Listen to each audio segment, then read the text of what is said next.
Hello, everyone. My name is Mohan Muralidhar. I am a professor of civil engineering. I just want to make a series of videos, like three, maybe four, related to data centers, because there's a lot of interest in data centers of late, right?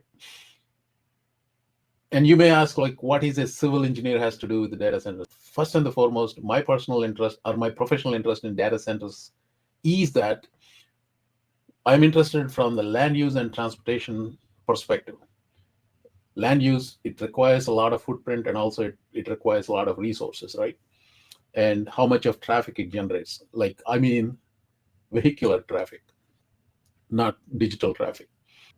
In land use, we have separate classifications, right? Like industrial, commercial, residential, etc. Data centers is emerging as a land use category by its own in the last 5 to 10 years. One of my PhD students is looking into this land use transportation aspects of the data centers, and that's my interest, professional interest in data centers. As I thought more about it, I realized I have a data center in my own house. As a matter of fact, I'm sitting in my own data center in house. It's a tiny one. You might say, "Hey, professor, you're messing with us. What you see is a bunch of books behind me. At best, this can be a study room or an office, home office, right?" It is true. But what I mean by being a mini data center of my own here is I am surrounded by a lot of data storage equipment, and then I'm speaking into a computer, which is also stores the data, and it does a lot of analysis. And that's in that sense, this is a data center. I have some props to show you. I first got introduced to computers back in 1986 when I was studying at IIT Madras, and at that time I do not have access to personal computers.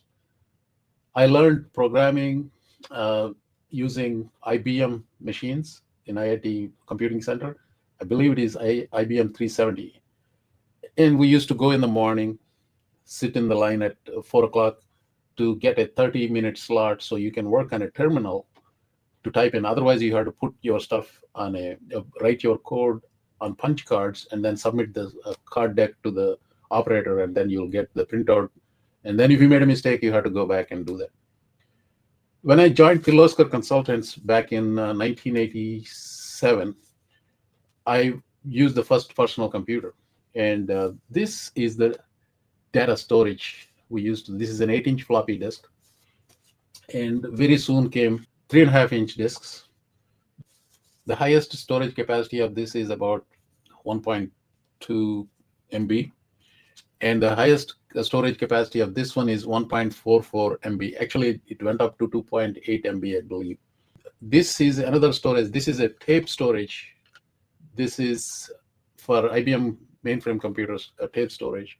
I mean, this is the data I got from US Department of Transportation, which I did my dissertation on. This is some data I used. And here is a digital audio tape. Digital audio tapes are used basically for audio recording. The quality is higher on these tapes. By the way, you may or may not know this. The audio tapes, the cassette tapes, as well as VHS tapes, the video tapes, they can be used for data storage as well. And of course, many of you may be knowing this. This is basically a data storage device, CD-ROM, read-only memory. Yes. These is. Oh, by the way, I have a whole bunch of them here, and I have a whole bunch of 3.5-inch discs. I have a whole bunch of 8-inch discs. As you can see, I'm a pack rat. I save everything, but my recall value of what I saved, where I saved, is pretty abysmal. I just don't recall where I put it. Here is one thing. Even though I'm a civil engineering professor, I've done a lot of data analysis and stuff like that. So all my files, right from, for the last almost 40 years, I saved somewhere. As I just said, I may not recall where is what. Around 1995, we had a revolution called iOmega. Yeah, this is the iOmega zip drive. This was a revolution in 1995. And as a matter of fact, this company's stock was so hot. If you invested something like $2,000 in 95, by middle of 1996, it would have turned into $1 million. I'm not kidding. That's how fast the stock grew. And I believe This used to come up in two types of disks, 100 megabytes and then 250 megabytes. That's how it is. Around the same time, we had these, of course, they're just coming out. By that time, music CDs were there. Likewise, there are DVDs just coming out.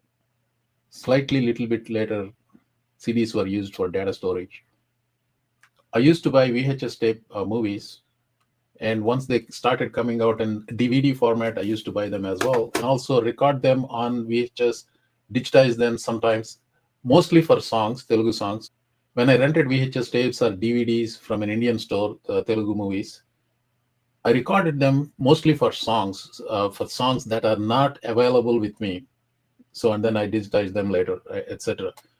Speaking of digitizing the songs, I had a collection of, there are about 12,000 songs I digitized myself and then uh, tagged them, put tags on them.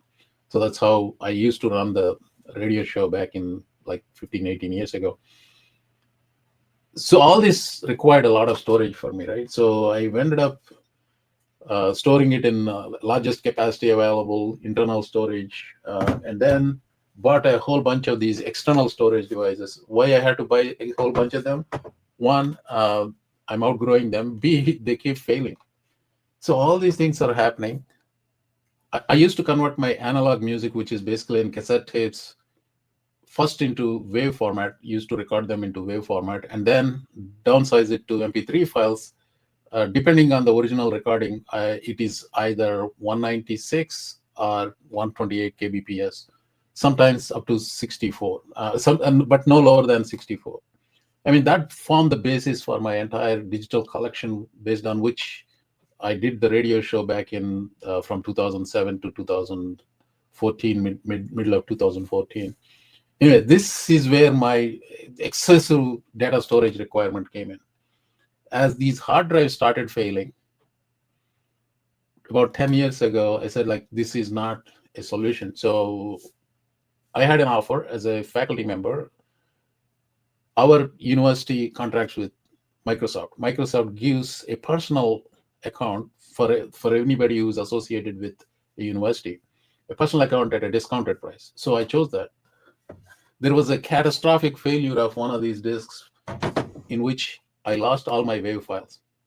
Again, there was really no need for me, but only because I put so much time, effort into it, I was saving them, right?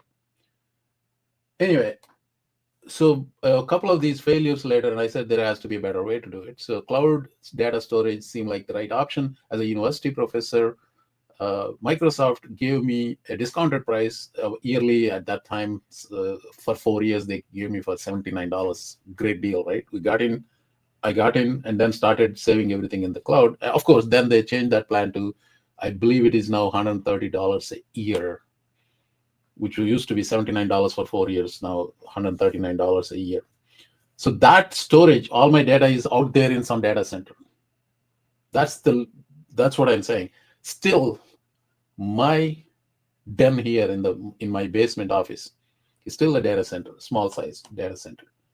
That is my personal that's my personal story about data centers. So the next two videos, I'm going to talk more about data centers and what they do, what they don't do, and what you should know, especially if you're an youngster, you're trying to pursue a career. I'm hoping these things will be useful for you.